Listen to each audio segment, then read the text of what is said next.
You know, if there are three things in life you just can't escape, it's your parents, bad reality TV, and JoJo Siwa. Ask anyone who the most disliked person on the internet is, and JoJo's probably taking the top spot. Easily in the top 3. JoJo kicked off 2025 with Choose Your Fighter, and somehow, it's even worse. Then, plagiarism accusations hit, making the whole thing an even bigger joke.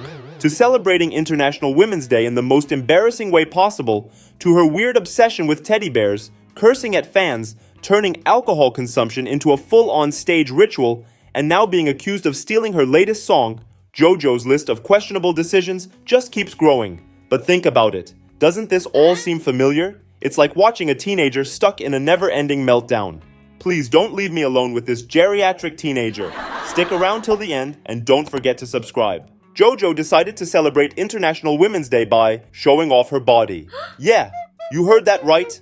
Honestly, this is embarrassing. There's something seriously off about how she chooses to express herself. What do you think? Was this a celebration or just self-promotion? Drop your thoughts in the comments. And just look at the reactions under her post. Remember how I said JoJo is one of the most disliked people online? Well, coming in at a close second, Natalie Reynolds. And yeah, she had her own way of celebrating Women's Day. This is what she posted. Lick the lollipop, smell the peanut butter. Lick the lollipop, lick the lollipop, smell the peanut butter. Dude, this is where you start losing your mind. Just when you think it can't get any worse, here comes Natalie's take on women. A woman's job is to clean, do the dishes, take care of the kids, nothing else. Last week, I made a whole video on her. If you think your sanity can handle it, go watch that after this one. How many licks does it take to finish the world's biggest gummy worm? We started licking but weren't making any progress. Throughout the day, we spent countless hours licking, but it was getting harder and harder. Fuck no. An absolute embarrassment. I think by now, you get why people can't stand them. Because their entire existence revolves around doing dumb stuff for TikTok clout. This motherfucker don't miss. Not for America, bro. For JoJo's engagement farming. Feels like she's even using her girlfriend for it. Otherwise, why shove it in our faces at every chance, right? Now don't get me wrong, I'm not here to comment on her sexuality. I couldn't care less about who she dates. But turning your entire relationship into a public spectacle just for clout? Yeah, that's where I draw the line. Instead of making millions off her brand, she's racking up millions of dislikes instead. Record-breaking 3.1 million dislikes! By the way, the most common comment about JoJo's voice is this. Her voice is wild. She sounds like she's been chewing cigarettes since she was 6. Aww. She actually had something to say about it. I mean, my voice literally and physically, it blew it out. I have one vocal cord, I don't have two. Ruptured my right vocal cord. We don't know when, we don't know how. Like I said, I will never, ever claim to be a singer. Bro, we really kicked off 2025 with a nightmare. It's official. There's no escaping JoJo Siwa, and as if last year's chaos wasn't enough, her latest music video is a full-blown disaster. But before we even get into that, JoJo actually said this about her new song. I want you to listen for a very special ad-lib. Because it is about one of my exes. Then, a TikTok creator and musician named Emmeline came forward, claiming she had originally made this song. And that's when everything changed. Suddenly, people started questioning whether JoJo had actually stolen it. You know, JoJo's songs always seem to come with some kind of controversy. First, Iced Coffee had people side-eyeing its resemblance to Sabrina Carpenter's Espresso. Then, Karma was rumored to be a scrapped Miley Cyrus song.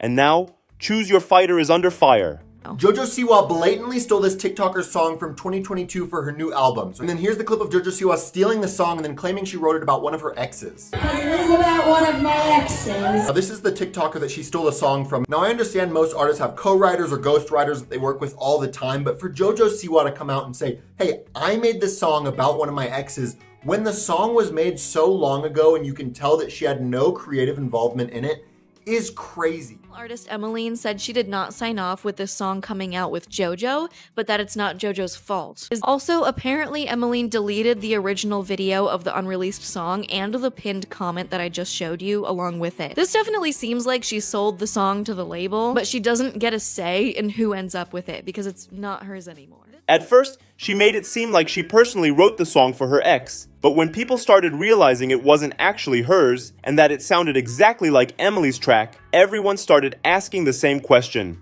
Did she steal this? Then, in one of her posts, she tried to explain the situation, though, let's be real, Spill Sesh broke it down way better.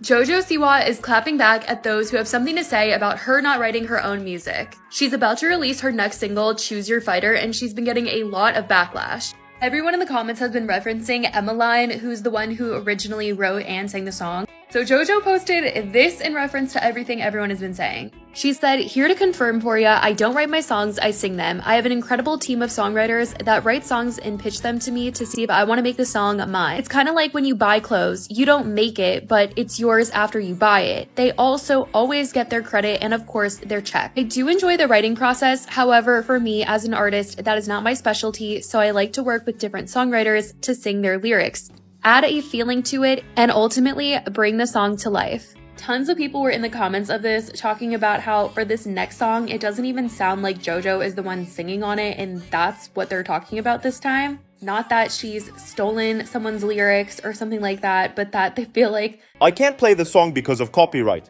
but if you're curious, check out Emmeline's TikTok. I listened to it, but I still wasn't sure, so I used Shazam. And yeah, turns out the song is Emmeline's. People feel like they're being played for fools, but let's not forget, the real turning point, the moment people truly started turning on JoJo, was when she tried to defend Colleen Bollinger. She's always been nothing but kind to me, her family nothing but kind to me.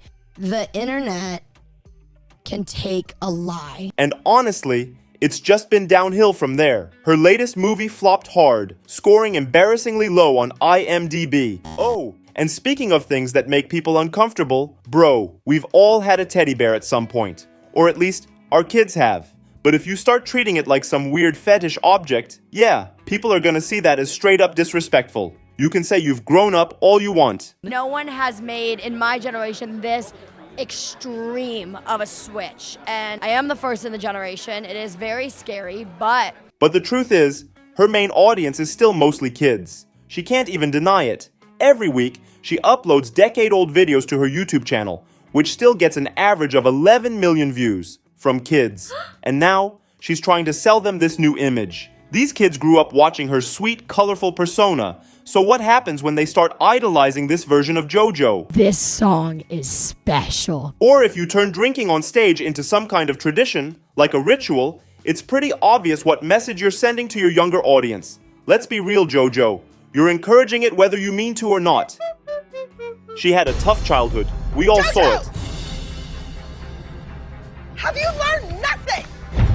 Hopefully, you can pull yourself together and things start getting better. If you enjoyed the video, don't forget to like and subscribe. And until the next one, take care of your sanity.